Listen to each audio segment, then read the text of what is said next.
नमस्कार दोस्तों, स्वागत है आपका यादव विजन चैनल पर।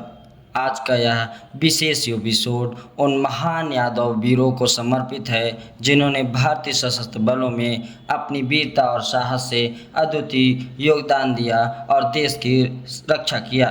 उनके वीरता और बलिदान की कई ऐसी घटनाओं के बारे में जानेंगे जो उनकी अटूट निष्ठा और साहस को उजागर करती है।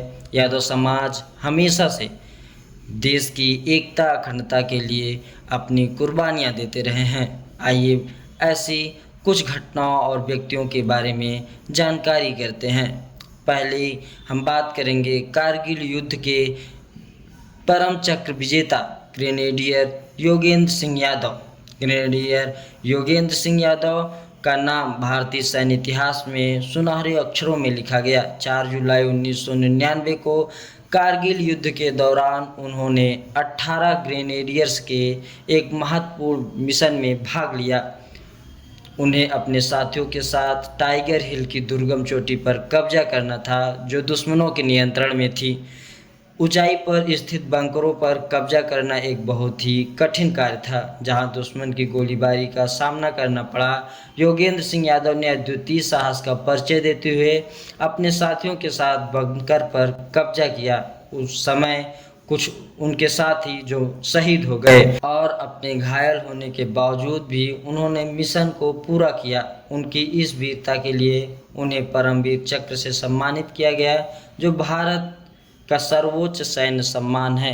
अब हम बात करेंगे विक्टोरिया क्रॉस से नवाजे गए विजेता गनर हवलदार उमराव सिंह की। गनर हवलदार उमराव सिंह यादव को द्वितीय विश्व युद्ध के दौरान वर्मा अभियान में उनकी अद्वितीय वीरता के लिए विक्टोरिया क्रॉस से सम्मानित किया गया। 15-16 दिसंबर 1994 की रात को जब उनकी यूनिट पर जापानी सैनिकों ने हमला किया तब उमराव सिंह अपने निहत्थे हाथों से 10 से ज़्यादा जापानी सैनिकों को मार गिराया। जब उनको युद्ध भूमि में पाया गया तो वह खून से लथपथ और जिंदा थे लेकिन घायल अवस्था में थे और उनके आसपास जापानी सैनिकों के लाशों के ढेर पड़े हुए थे। उनकी इस वीरता और अद्वितीय संघर्ष ने उन्हें ब्रिटिश सेना के उच्चतम सम्मान विक्टोरिया क्रॉस से सम्मानित किया गया था। अब बात करते हैं 1962 के भारत चीन युद्ध की, जिसमें यादव समुदाय के एक टुकड़ी ने लड़ा जिसे रेजांगला की लड़ाई के नाम से जानते हैं। जब लद्दाख के ठंडे रेगिस्तान में स्थित रेजांगला में एक ऐतिहासिक युद्ध लड़ा गया। रेजांगला की लड़ाई भारतीय सेना के इतिहास में वीरता और बलिदान का एक उत्कृष्ट उदाहरण है। इस युद्ध में भारतीय सेना ने 13 कुमायूं रेजिमेंट की चार्ली कंपनी ने अद्वितीय साहस और समर्पण का प्रदर्शन किया। इस कंपनी के सभी सैनिक अहिर समुदाय के थे जो हरियाणा, राजस्थान और दिल्ली के अहिरवाल क्षेत्र से संबंधित थे।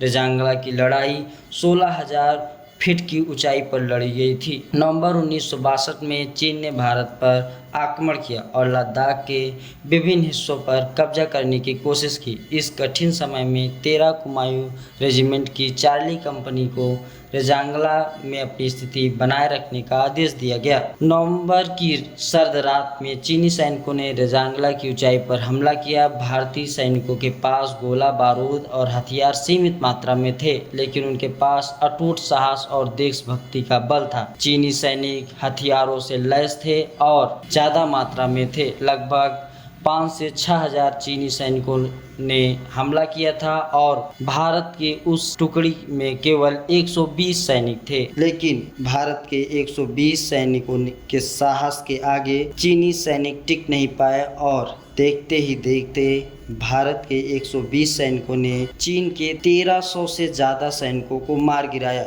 लेकिन इसी बीच सेना के उस टुकड़ी के 114 सैनिक मारे गए लेकिन चीन कब्जा करने में असमर्थ रहा। रेजांगला में मारे गए सैनिकों के लिए एक छोटा सा स्मारक बनाया गया है जिनमें उनकी वीरता और बलिदान का वर्णन किया गया है।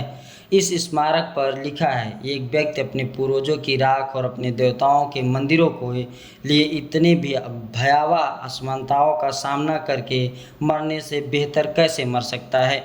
18 नवंबर 1962 को रेजांगला में चीनी आक्रमणकारियों के खिलाफ अंतिम व्यक्ति अंतिम गोली तक लड़ने वाले 13 कुमायूं के 114 अमर सैनिकों की पवित्र स्मृति में। General TN. रैना ने कहा, जब पुरुष अंतिम गोली और अंतिम व्यक्ति तक लड़ते हैं तो आप दुनिया के सैन्य इतिहास में इतनी बड़ी असमानताओं का सामना करते हुए ऐसी घटनाओं को बहुत कम ही देखते हैं। निस्संदेह रेजांगला की लड़ाई एक अद्वितीय लड़ाई है। रेजांगला की लड़ाई भारतीय सैनिकों की अद्वितीय वीरता और समर्पण का एक उत्कृष्ट उदाहरण है। इस लड़ाई ने यह साबित कर दिया भारतीय सैनिकों ने अपने देश की रक्षा के लिए किसी भी हद तक जा सकते हैं। इन वीर जवानों का बलिदान सदैव हमारे दिलों में जीवित रहेगा और आने वाली पीढ़ियों को प्रेरणा देगा। यादव समुदाय के ये सैनिक यादव समुदाय का गौरव और सम्मान बढ़ा गए, साथ साथ देश की रक्षा में अपने आप को बलिदान कर दिए। यादव समाज ने भारतीय सशस्त्र और रक्षा बलों में जिस अद्वितीय साहस और समर्पण का परिचय दिया, वह देश की रक्षा में उनके योगदान को उजागर करता है। चाहे वह कारगिल युद्ध हो, द्वितीय विश्व युद्ध हो या चीन भारत युद्ध, यादव समाज के वीर जवानों ने हर चुनौती का सामना किया और देश के लिए अपने प्राणों की आहुति दी। उनका यह बलिदान और वीरता सदैव हमारे हृदय में जीवित रहेगी और आने वाली पीढ़ियों के लिए प्रेरणा का स्रोत बनी रहेगी। आप सभी लोग हमारे चैनल को सब्सक्राइब करें और लाइक करें, कमेंट करें आप अगली वीडियो किस विषय पर देखना चाहते हैं, हमें उत्साह दें।